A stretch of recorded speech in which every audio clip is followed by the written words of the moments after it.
बिस्मिल्लाहिर्रहमानिर्रहीम। अस्सलाम वालेकुम व्यूवर्स, मैं हूँ फ़ातिमा और आप देख रही हैं देसी फूड विद फ़ातिमा चैनल।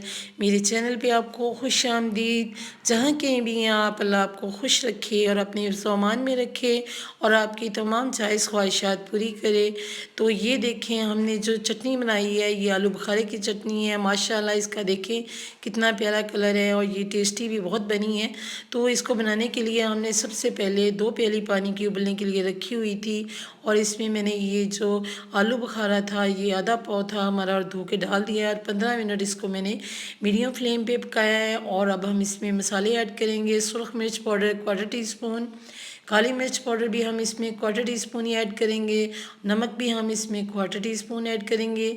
और जो हमारे पास चीनी है ये हाफ प्याली से थोड़ी ज़्यादा हम इसमें डाल रहे हैं। इसको ढक्कन देकर हमने मीडियम फ्लेम पे ही बनाना है और इसको हम 10 मिनट मज़ीद पकाएंगे। ये 10 मिनट गुजर चुके हैं और ये देखिए हमारा जो आलू बुखारा है काफ़ी फूल चुका है और पानी भी काफ़ी कम हो चुका है। और अब हम इसमें डालेंगे चारे मगज़। इससे ये होते हैं खरबूजे के बीज, इसकी जगह पे आप इसमें बादाम भी डाल सकते हैं।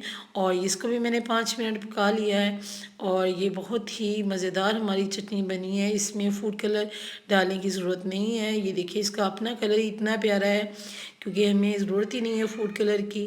तो मज़ीद इसमें हम सिरका ऐड करेंगे और अगर आपके पास सिरका ना हो तो आप इसमें लेमन जूस भी डाल सकते हैं। तो क्योंकि ये खट्टा कम होता है तो इसलिए सिरका इसमें मैंने डाला है। तो इसमें हम 2 चम्मच सिरके के डाल रहे हैं और इसको मैं पकाऊंगी। तकरीबन हमने 2-3 मिनट ही इसको पकाना है, ज़्यादा अब नहीं पकाना। ये काफ़ी गाढ़ी हो चुकी है, अगर ज़्यादा गाढ़ी होगी तो फिर ये अच्छी नहीं बनेगी। तो ये देखें हमारी ठंडी चटनी हो चुकी है और ठंडी होने के बाद भी ये नरम है, बहुत ही मज़ेदार है और माशाल्लाह इसका कलर भी बहुत अच्छा आया है। तो चटनी बहुत ही टेस्टी बनी और ये बहुत नरम चटनी हमारी बनी है। अगर ये आपको मेरी रेसिपी अच्छी लगी हो तो मेरे चैनल को ज़रूर सब्सक्राइब कर लें, वीडियो को लाइक भी करें, शेयर भी करें। अल्लाह हाफिज़।